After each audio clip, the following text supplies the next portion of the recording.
Doctor YS Rajasekhara Reddy గారి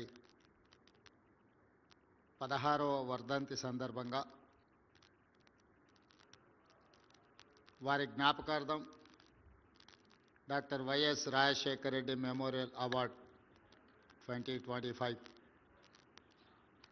ఈ కార్యక్రమాన్ని చేపట్టిన ఈ కార్యక్రమానికి అధ్యక్షత వహించిన మిత్రులు తెలంగాణ కాంగ్రెస్ పార్టీ అధ్యక్షులు మహేష్ కుమార్ గౌడ్ గారు,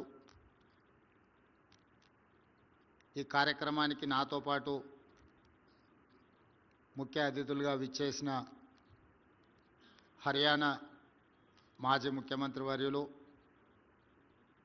డాక్టర్ వైఎస్ రాజశేఖర రెడ్డి గారికి అత్యంత సన్నిహిత మిత్రులు భూపేంద్ర హుడా గారికి, అదేవిధంగా డాక్టర్ వైఎస్ రాజశేఖర రెడ్డి గారి మిత్ర బృందంలో అత్యంత కీలక బాధ్యతలు వహించిన డాక్టర్ రఘువీరారెడ్డి గారికి, అదేవిధంగా వారి అనుచరులుగా వారితో కలిసి పనిచేసినవని గొప్పగా చెప్పుకునే తెలంగాణ ఉప ముఖ్యమంత్రి వర్యులు బట్టి విక్రమార్క గారికి, దుద్దిల్ల శ్రీధర్ బాబు గారికి, అవార్డు గ్రహీతలు సుభాష్ పాలేకర్ గారికి, డాక్టర్ చెదలవాడ సుధ గారికి, డాక్టర్ చెదలవాడ నాగేశ్వరరావు గారికి, అదేవిధంగా వారి అభిమానులు, వారికి నీడగా వారికి ఎప్పుడు అండగా నిలబడుతూ ఓటమిలో తోడుగా గెలుపులో నీడగా నిలబడి ఈనాటికి వారి ఆలోచనలను ఆశయాలను కొనసాగిస్తున్న డాక్టర్ కేవీపీ రామచంద్రరావు గారికి మనస్ఫూర్తిగా నేను అభినందనలు తెలియజేస్తున్నాను. సమకాలీన రాజకీయాలలో అధికారం ఉన్నప్పుడు చాలామంది మిత్రులు వస్తూ ఉంటారు. అధికారం ఎలా మాయమవుతుందో మిత్రులు కూడా ఆ విధంగానే మాయమవుతూనే ఉంటారు. లేదా అవకాశాల కోసం తమ యొక్క లాయల్టీని కూడా మార్చుకుంటూ ఉంటారు. కానీ డాక్టర్ కేవీపీ రామచంద్రరావు గారు చదువుకునే రోజుల నుంచి డాక్టర్ వైఎస్ రాజశేఖర రెడ్డి గారి అకాల వీరమరణం పొందే వరకు తోడుగా నీడగా వారి ఆలోచనలనే అమలు చేస్తూ ఈరోజు కూడా వారి యొక్క ఆలోచనలు కొనసాగించే విధంగా వారు ఏ రైతాంగం కోసం పరితపించినరో, వారు ఏ రైతాంగం వ్యవసాయాన్ని దండగా కాదు వ్యవసాయాన్ని ఒక పండగలా జరుపుకోవాలని ఆలోచన చేసినరో ఆ ఆలోచనల కొనసాగింపుగానే Eenadu doctor YS Rajasekhara Reddy memorial award 2025 వ్యవసాయ రంగంలో ముఖ్యంగా సేంద్రియ వ్యవసాయంలో విశిష్ట సేవలను అందించిన ఈరోజు సుభాష్ పాలేకర్ గారిని, శ్రీమతి సుధా గారిని, నాగేశ్వరరావు గారిని సన్మానించడం ద్వారా రాజశేఖర రెడ్డి గారి యొక్క ఆలోచనను ఆచరణలో కొనసాగించాలని వారు చేస్తున్న ప్రయత్నం ఈరోజు ఈ కార్యక్రమంలో మనందరం కూడా పాల్గొనడం జరిగింది. మిత్రులారా, గతంలో లేదు కానీ నేను ముఖ్యమంత్రిగా బాధ్యతలు చేపట్టిన తర్వాత వారానికి ఒకరో ఇద్దరో కలుస్తూ ఉంటారు. నాకు రాజకీయ అంశాలు ప్రస్తావించిన తర్వాత కాస్త మనం చనువుగా మాట్లాడంగానే నేను నీకు డాక్టర్ కేవీపీ రామచంద్రరావు గారిని అయిపోతానని చెప్తూ ఉంటారు. అంటే అని నేను అడిగితే ఇక నువ్వేం పని చేయాల్సిన పని లేదు, అన్నీ నేనే చూసుకుంటాను అంటే నేను నవ్వి చెప్తా. షర్మిల గారిని వేదిక మీదకి రావాల్సిందిగా నేనే స్వాగతిస్తున్నా. నా కూర్చుందమ్మా, కూర్చోవచ్చు, రండి. అంటే నేను అడిగినప్పుడు ఇక నువ్వేం పని చేయాల్సిన పని లేదు, నేను అన్నీ చూసుకుంటాను. నేను నవ్వి చెప్తా ఉంటాను, ఈ తరానికి ఒకే రాజశేఖర్ రెడ్డి, ఒకే కేవీపీ రామచంద్రరావు ఉంటారు, ఇంకా ప్రత్యామ్నాయం ఎవరు ఉండరు అని. నాకు తెలిసి కేవీపీ రామచంద్రరావు గారు ఊహించినరో ఊహించలేదో నాకు తెలియదు, కానీ చదువుకునే రోజుల్లోనే ఒక మిత్రుడి కోసం తన శక్తినంతా ధారపోయాలని నిర్ణయం తీసుకోవడం అనేది ఒక గొప్ప నిర్ణయం. ఆ రోజు ఎవరికీ తెలియదు రాజశేఖర రెడ్డి గారు ₹1 డాక్టర్గా ఉంటారని, పేదలకు సేవలు అందించాలని రాజారెడ్డి గారు భావించి ఉండవచ్చు. వారితో పాటే చదువుకున్న కేవీపీ రామచంద్రరావు గారు కూడా జీవితంలో ఏదో ఒకటి కావాలనే డాక్టర్గా చేరుంటారు కదా. కానీ వారు రాజశేఖర రెడ్డి ఏదైనా అది నేను అయినట్టుగానే భావించి ఆ రోజు నుంచి మొదటిసారి శాసనసభ్యుడిగా ఎన్నికైన వైఎస్ రాజశేఖర రెడ్డి గారు మొదటిసారి మంత్రిగా కూడా బాధ్యతలు చేపట్టిండ్రు.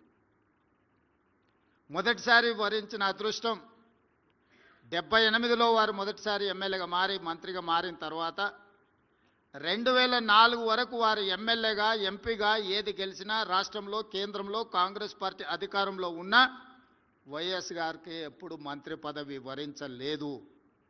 ఎన్నో కష్టాలను, ఒడిదుడుకులను సొంత పార్టీలో, సొంత ప్రభుత్వంలో ఎదుర్కొన్న ఆ కష్టాలలో కేవీపీ రామచంద్రరావు గారు వైఎస్ఆర్ గారిని వదిలిపోలే, తోడుగా నిటారుగా నిలబడ్డాడు. రాజశేఖర రెడ్డి గారి చాలా సమస్యల్ని తానే తీసుకొని జరిగిన తప్పిదాలకు తన ఖాతాలో రాసుకొని మంచి పనులు జరిగితే అది డాక్టర్ గారు చేసిండ్రు, మీకు సహాయం అందించిండ్రు అని చెబుతూ 2004 ముఖ్యమంత్రి అయిన తర్వాతనే వైఎస్ఆర్ గారికి డాక్టర్ కేవీపీ రామచంద్రరావు అనే అత్యంత సన్నిహిత మిత్రుడు ఉన్నాడని సమాజానికి అంతా తెలిసింది. కాబట్టి ఈనాడు మాకు చాలామంది కలుస్తూ కేవీపీ కావాలనుకునే వాళ్ళందరికీ వేదిక మీద నుంచి నా సూచన ఒకటే, మీరు ఎప్పటికీ కేవీపీలు కాలేరు, అట్లాంటి ఆలోచనలు కూడా చేయబాకండి. ఒక కేవీపీ కావాలంటే సర్వం త్యాగం చేయగలిగిన త్యాగ గుణం ఉండాలి, అన్ని సమస్యల్ని ఎదుర్కొని నిలబడగలిగిన శక్తి ఉండాలి. అవి ఈ రోజుల్లో ఉన్నట్టుగా నాకైతే ఎవరు కనిపించలే. మొదటి వారం లోపలికి రానిస్తే రెండో వారంలో మనం కాసేపు అలా జరిగి ఇలా పోతే ఆ కుర్చీల్లో కూర్చొని నేను నడుపుతాలే అనే వాళ్ళు ఉన్నారు. ఎందుకంటే నేను అనుభవంతో ఇవన్నీ చెప్తున్నా.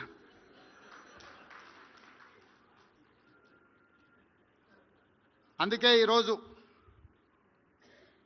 రాజశేఖర రెడ్డి గారి మరణానంతరం 16 సంవత్సరాలు పూర్తయినా రైతుల పట్ల రాజశేఖర రెడ్డి గారికి ఉన్న అభిమానాన్ని గుర్తించి, రైతుల పట్ల కేవీపీ రామచంద్రరావు గారికి అభిమానం ఉందో లేదో నాకు తెలియదు, నేను అప్పుడు అడగలేదు. కానీ డాక్టర్ వైఎస్ రాజశేఖర రెడ్డి గారికి రైతుల పట్ల ఉన్న అభిమానం వ్యవసాయం దండగ కాదు, వ్యవసాయాన్ని పండుగ చేసి రైతునే రాజును చేయాలన్న వైఎస్ఆర్ ఆలోచనని కొనసాగించాలన్న ఆలోచనతో ఈరోజు కేవీపీ గారి కార్యక్రమాన్ని ఏర్పాటు చేయడం జరిగింది.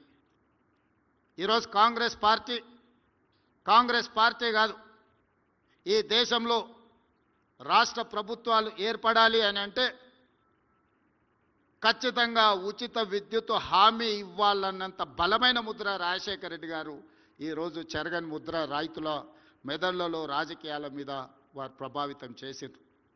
ఆనాడు రాజశేఖర రెడ్డి గారు రైతులకు ఉచిత కరెంటు ఇవ్వాలి అన్నప్పుడు చాలా రకమైన చర్చలు జరిగినాయి. అసాధ్యమన్న వాళ్ళు ఎక్కువ మంది. కానీ 2004లో మొదటిసారి కాంగ్రెస్ ప్రభుత్వం ఏర్పడిన ఉమ్మడి ఆంధ్రప్రదేశ్ రాష్ట్రంలో ఎల్బీ స్టేడియంలో వేలాది మంది సమక్షంలో మొట్టమొదటి సంతకం వైఎస్ఆర్ గారు రైతులకు ఉచిత కరెంటు ఇవ్వడమే కాదు, వేలాది మంది రైతుల మీద ఉన్న క్రిమినల్ కేసెస్ను తొలగించి 1300 కోట్ల రూపాయల ఆనాటికి విద్యుత్ బకాయిలను ఒకే ఒక సంతకంతో రద్దు చేసిన నాయకుడు డాక్టర్ వైఎస్ రాజశేఖర రెడ్డి గారు. అదే కాదు, రైతులకు సంబంధించిన రుణమాఫీ కేంద్ర ప్రభుత్వం శ్రీమతి సోనియా గాంధీ, మన్మోహన్ సింగ్ గారు చేసినప్పుడు కొంతమంది రైతులకు ఆ లబ్ధి జరగకపోతే వారు ఆలోచన చేసి ప్రతి రైతు కుటుంబానికి 5,000 రూపాయలు ఖచ్చితంగా ఇవ్వాలి అని దాదాపుగా 10,000 కోట్ల రూపాయలు మళ్ళీ 2008-9 సంవత్సరంలో వైఎస్ రాజశేఖర రెడ్డి గారు రైతాంగ కుటుంబాలను ఆదుకునే ప్రయత్నం చేసిండ్రు, వారు ఆదుకున్నారు.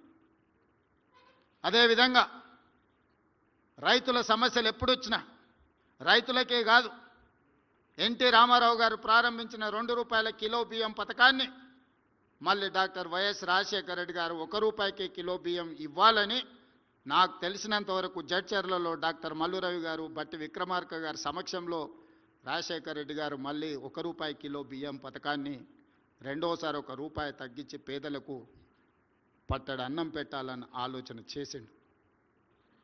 అదేవిధంగా ఈరోజు ఏ రాష్ట్రంలో ఎవరైనా రైతులకు ఉచిత కరెంట్ ఇవ్వాలన్న ఆలోచన చేస్తే వైఎస్ఆర్ గారిని గుర్తు చేసుకునేంత బలమైన ముద్రను రాజశేఖర రెడ్డి గారు ఈరోజు అందరి గుండెల్లో రైతుల ఆలోచనలో పదిలంగా చేసుకున్నారు. ఫీజు రియంబర్స్మెంట్ కావచ్చు, రాజీవ్ ఆరోగ్యశ్రీ కావచ్చు, ఇలాంటి సంక్షేమ పథకాలను ముఖ్యమంత్రులు మారినా, పార్టీలు అధికారంలో మారినా పథకాలను తొలగించలేనంత బలమైన ముద్ర వైఎస్ఆర్ గారు వేయడం జరిగింది. వారి ఆలోచనలు కొనసాగింపుగానే ఈనాడు తెలంగాణలో రాష్ట్ర ప్రభుత్వం పనిచేస్తుంది అని చెప్పి నేను ఈ సందర్భంగా సవినయంగా తెలియజేయదలుచుకున్నాను. రాజీవ్ ఆరోగ్యశ్రీ ఆనాడు రాజశేఖర రెడ్డి గారు 2 లక్షలతో ప్రారంభిస్తే ఈనాడు 10 లక్షల రూపాయలకు పెంచి రాజీవ్ ఆరోగ్యశ్రీని మేము కొనసాగిస్తున్నాం. ఫీజు రియంబర్స్మెంట్ని దళితులు, గిరిజనులు, ఆదివాసీలు, బలహీన వర్గాలకు సంబంధించిన పిల్లలే కాదు, మైనారిటీల పిల్లలు చదువుకోవాలి, డాక్టర్లు, లాయర్లు, ఇంజనీర్లు కావాలి అని 4% వైఎస్ రాజశేఖర రెడ్డి గారు రిజర్వేషన్లు ఇచ్చిన మైనారిటీ రిజర్వేషన్లను కూడా ఈనాడు కాంగ్రెస్ పార్టీ కొనసాగిస్తుంది. ఆ రిజర్వేషన్లతో పాటు ఈరోజు ఫీజు రియంబర్స్మెంట్ను కూడా ఈరోజు మేము కొనసాగిస్తున్నాం. ఆనాడు ₹1 కిలో బియ్యం ఇస్తే ఈనాడు ఉచితమే కాదు, సన్న బియ్యాన్ని ప్రతి పేదవాడు తినాలి అని 3,10,00,000 మందికి తెలంగాణ రాష్ట్ర ప్రభుత్వం సన్న బియ్యం దేశంలోనే మొట్టమొదటిసారి ఈరోజు 3,10,00,000 మంది పేదలకు సన్న బియ్యం ఉచితంగా తెలంగాణ రాష్ట్ర ప్రభుత్వం పంచుతున్నది అని అంటే ఆ స్ఫూర్తిలో వైఎస్ఆర్ ఆలోచన, వారి యొక్క విధానం కొనసాగుతున్నదని చెప్పి నేను ఈ వేదిక మీద నుంచి చెప్పదలుచుకున్నాను. అదే కాదు, చాలామంది హామీలు ఇచ్చిండ్రు రైతు రుణమాఫీ గురించి. అమలులో ఏం జరిగిందో నేను చెప్పాల్సిన అవసరం లేదు. కానీ మా ప్రభుత్వం ఎన్నికల సందర్భంగా 2 లక్షల రూపాయల రుణమాఫీ చేస్తాము అని చెప్పి 3 నెలల్లోనే 25,35,964 రైతాంగ కుటుంబాలకు 20,617 కోట్ల రూపాయల రైతు రుణమాఫీ చేసి 2 లక్షల రూపాయల రుణం నుంచి రైతులకు విముక్తి కలిగించి తెలంగాణ రైతాంగానికి ఈరోజు అప్పు లేకుండా చేసిన ప్రభుత్వం తెలంగాణ రాష్ట్ర ప్రభుత్వం. రైతులను ఆదుకోవడంలో వైఎస్ఆర్ గారి ముద్ర కొనసాగుతున్నది అని చెప్పి నేను చెప్పదలుచుకున్నా. ఒకనాడు ఒరేసుకుంటే ఉరి వేసుకున్నట్లనే అని ఆనాటి ముఖ్యమంత్రి అంటే, మా ప్రభుత్వం ఏర్పడ్డ తర్వాత వరి వేసుకోండి, చివరి గింజ వరకు కొంటాము అని భరోసా ఇవ్వడమే కాదు, ఆ వరికి కనీస మద్దతు ధరతో పాటు 500 రూపాయల బోనస్ ఇచ్చిన ప్రభుత్వం మాది. అందుకే ఈనాడు తెలంగాణ రాష్ట్రంలో 2024-25 సంవత్సరంలో 2,85,00,000 మెట్రిక్ టన్నుల వరి ధాన్యాన్ని ఉత్పత్తి చేసి భారతదేశంలోనే తెలంగాణ రాష్ట్రం మొదటి స్థానంలో నిలబడ్డది. ఒకనాడు ఆంధ్రప్రదేశ్, ఈస్ట్ వెస్ట్ గోదావరి జిల్లాలు వరి అత్యధికంగా పండిస్తారని చర్చ ఉండేది. కానీ నాడు నిజామాబాద్, కరీంనగర్ జిల్లాలు దేశంలోనే అత్యధిక వరి పండించే జిల్లాలుగా దేశంలోనే 2,85,00,000 క్వింటాళ్ళ వరి ధాన్యాన్ని ఉత్పత్తి చేస్తే ప్రతి గింజను మా ప్రభుత్వం కొన్నది, 500 రూపాయల బోనస్ కూడా ఇచ్చింది అని చెప్పి నేను ఈ సందర్భంగా గర్వంగా నేను చెప్పదలుచుకున్నా. ఈరోజు పాలేకర్ గారు ఒక సూచన చేసింది. రైతుల సమస్యను ఎదుర్కొంటున్న యూరియా సమస్య తీవ్రంగా ఉండి కేంద్ర ప్రభుత్వం తెలంగాణకు అందించాల్సినంత సహకారం అందించకపోవడం వల్ల, రైతులకు అందుబాటులో ఉండాల్సిన యూరియా అందుబాటులో లేకపోవడం వల్ల రైతులు పడుతున్న ఇబ్బందిని చూస్తే ఈరోజు సుభాష్ పాలేకర్ గారు ఏదైతే సూచన చేస్తున్నారో సేంద్రియ వ్యవసాయమే రైతులకు రక్షణ, ప్రతి గ్రామం నుంచి 4,24,00,000 రూపాయలు పేదల ధనం తరలిపోతుందని ఏదైతే చెబుతుండ్రో ఆ 4,24,00,000 రూపాయలను తరలిపోకుండా చూడాలి గ్రామాల నుంచి అని అంటే సేంద్రియ వ్యవసాయం మనం చేపట్టాలి. దానికి సంబంధించిన ప్రణాళికను తెలంగాణ రాష్ట్ర ప్రభుత్వం ఖచ్చితంగా రచిస్తుంది. మా మిత్రులు శ్రీధర్ బాబు, బట్టి విక్రమార్క గారికి నేను సూచన చేస్తున్నా, రసాయనిక ఎరువుల వ్యవసాయం నుంచి సేంద్రియ వ్యవసాయానికి మారడానికి అవసరమైన ప్రణాళికలు మన రాష్ట్ర ప్రభుత్వం రచిద్దాము, దానికి కావలసిన ప్రణాళికలు చేపడదామని చెప్పి నేను ఈ సందర్భంగా వారికి తెలియజేస్తున్నా. అదేవిధంగా మిత్రులారా, ఆనాడు రాజశేఖర రెడ్డి గారు వ్యవసాయం దండగ కాదు పండుగ చేయాలనుకున్నప్పుడు తెలంగాణ ప్రాంతంలో కరువులు, వలసలు, కాలిపోతున్న ట్రాన్స్ఫార్మర్లు, పేలిపోతున్న మోటార్లు, ఈ బాధ నుంచి రైతాంగాన్ని కాపాడాలి, శాశ్వతంగా ఈ సమస్యకు పరిష్కారం చూపించాలి అని 1975లో ఎస్బి చవాన్, జలగం వెంగళరావు గారు చేసుకున్న ఒప్పందం గోదావరి జలాలను ప్రాణహిత నుంచి మొదలుపెట్టి చేవెళ్ల వరకు తరలించాలని చేసుకున్న ఒప్పందాన్ని 2007-8లో రాజశేఖర రెడ్డి గారు తిరిగి పునఃప్రారంభించి పునర్జీవనం పోయడం జరిగింది. వారి మరణానంతరం జరిగిన పరిణామాలు, చేపట్టిన పనులు 11,000 కోట్లు ఖర్చు పెట్టినా ఆ తర్వాత రీడిజైనింగ్ల పేరు మీద ప్రాణహిత తుమ్మిడిహెట్టి దగ్గర కట్టాల్సిన ప్రాజెక్టు కానీ, చేవెళ్ల ప్రాంతానికి తరలించాల్సిన నీళ్లు కానీ రాలేదు. మేడిగడ్డ, అన్నారం, సుందిళ్ళ గురించి నేను ఎక్కువ ఇక్కడ మాట్లాడదలుచుకోలేదు, జరుగుతున్న పరిణామాలు మీకు అందరికీ తెలుసు. కానీ ఒక్క మాట ఈ వేదిక మీద నుంచి చెప్పదలుచుకున్నా.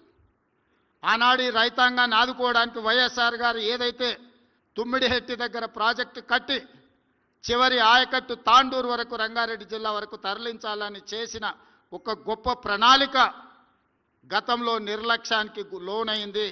ఈనాడు ఈ వేదిక మీద నుంచి రాజశేఖర రెడ్డి గారి ఆశయాలను కొనసాగించే ప్రభుత్వంగా నేను మాట ఇవ్వదలుచుకున్న, తుమ్మిడిహెట్టి దగ్గర మళ్ళీ ప్రాజెక్టును కడతాం. రంగారెడ్డి జిల్లాలో చేవెళ్ల, వికారాబాద్, పరిగి, తాండూరు, కొడంగల్ కొంత ప్రాంతానికి గోదావరి జలాలను తరలించడం ద్వారా రాజశేఖర రెడ్డి గారి రైతాంగానికి చేయదలుచుకున్న మేలు కొనసాగించాలని ఈరోజు గోదావరి జలాల మీద ప్రాజెక్టును కడతామని చెప్పి నేను ఈ వేదిక మీద నుంచి మీ అందరికీ మనవి చేస్తున్నా. ఇదే కాదు, నల్గొండ జిల్లాలో ఫ్లోరైడ్ వల్ల అక్కడ కుటుంబాలు, అక్కడ పిల్లలు, అక్కడి పరిస్థితులు మీకు అందరికీ తెలుసు. వరల్డ్ హెల్త్ ఆర్గనైజేషన్ ఆనాడు చెప్పింది, ఇక్కడ మనుషులు నివసించలేని పరిస్థితులు వచ్చినాయి, ఈ ప్రాంతం ఎడారిగా మారబోతుంది, ఈ ప్రాంతంలో ప్రజలు బ్రతకలేరు, బ్రతకడము అసాధ్యము అని చెప్పి వరల్డ్ హెల్త్ ఆర్గనైజేషన్ చెప్పి ఈ ఫ్లోరైడ్ మహమ్మారి అక్కడి ప్రజలని, పుట్టే పిల్లల్ని కాళ్ళు వంకర, చేతులు వంకర, నడుము వంకరతో కన్న తల్లిదండ్రులకు బతుకున్నంత కాలం దుఃఖాన్ని, శోకాన్ని అందిస్తున్న సందర్భంలో డాక్టర్ వైఎస్ రాజశేఖర రెడ్డి గారు ఎస్ఎల్బిసి టన్నెల్ ప్రాజెక్టు 2005-6లో ప్రారంభించారు. ప్రపంచంలోనే పొడవైన టన్నెల్, 42 కిలోమీటర్లు సాగునీటి ప్రాజెక్టు కోసం ఆనాడు గొప్ప టెక్నాలజీ టన్నెల్ బోరింగ్ మిషన్, ప్రపంచంలోనే ఒక టెక్నాలజీ తీసుకొచ్చి మనుషులు తవ్వే టన్నెల్స్ కాదు, టన్నెల్ బోర్ మిషన్తోని 11 మీటర్ల డయా అంటే దాదాపుగా ఒక పెద్ద రోడ్ అంత సైజు టన్నెల్ని తవ్వాలి అని ఆనాడు 2,000 కోట్ల రూపాయలతో రాజశేఖర రెడ్డి గారు ప్రారంభించారు. కానీ తెలంగాణ రాష్ట్రం వచ్చిన తర్వాత 42 కిలోమీటర్లో 30 కిలోమీటర్లు పూర్తయిన ఎస్ఎల్బిసి టన్నెల్ ఎక్కడిదక్కడనే ఆగిపోయింది. నిజంగానే ఆ ప్రాజెక్టు పూర్తయిన ఉంటే 3,60,000 ఎకరాలు నల్గొండ జిల్లా ఆయకట్టుకు పారడమే కాదు, ఫ్లోరైడ్ సమస్యకు శాశ్వత పరిష్కారాన్ని చూపించి నల్గొండ ప్రజలు ఎదుర్కొంటున్న ఫ్లోరైడ్ సమస్య అనే దాన్ని దూరం చేసి ఉండేవాళ్ళు. ఈరోజు కూడా కృష్ణానది మీద రాజశేఖర రెడ్డి గారు ప్రారంభించిన ఎస్ఎల్బిసి టన్నెల్ ఏదైతే ఆగిపోయిందో, ఆనాడు ఒక గొప్ప సంకల్పంతో రాజశేఖర రెడ్డి గారు ప్రారంభించిన ఎస్ఎల్బిసి టన్నెల్ని మా ప్రభుత్వం పూర్తి చేస్తుంది. ఆ కార్యక్రమాన్ని ముందుకు తీసుకువెళ్తాము. గోదావరి జలాల మీద ప్రారంభించిన ప్రాణహిత చేవెళ్ల ప్రాజెక్టును పూర్తి చేసే బాధ్యత మాది, మా ప్రభుత్వాన్ని. కృష్ణానది జలాల మీద రాజశేఖర రెడ్డి గారు ప్రారంభించిన ఎస్ఎల్బిసి టన్నెల్ని పూర్తి చేసి నల్గొండ జిల్లా రైతాంగం యొక్క కలలు నెరవేర్చే బాధ్యత మా ప్రభుత్వం తీసుకుంటుంది అని చెప్పి నేను ఈ సందర్భంగా తెలియజేస్తున్న మిత్రులారా.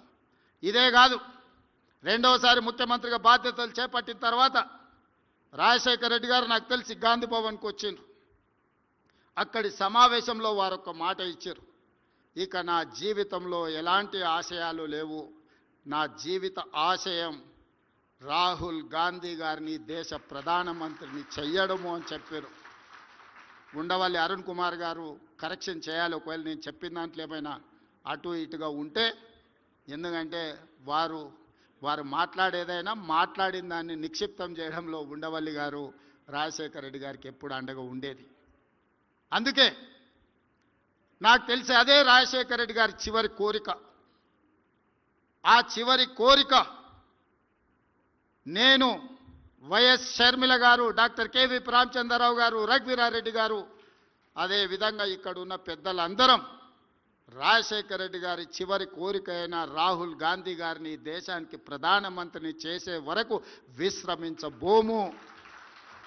వారి లక్ష్యమైన ప్రాణహిత చేవెళ్లను పూర్తి చేయడం మా బాధ్యత, వారి లక్ష్యమైన ఎస్ఎల్బీసీని పూర్తి చేసే బాధ్యత మా బాధ్యత. వారి చివరి కోరిక ఏదైతే రాహుల్ గాంధీ గారిని దేశానికి ప్రధానమంత్రిగా చేయాలనుకున్నాడో అది పూర్తి చేసే బాధ్యత మేమందరం తీసుకుంటాం.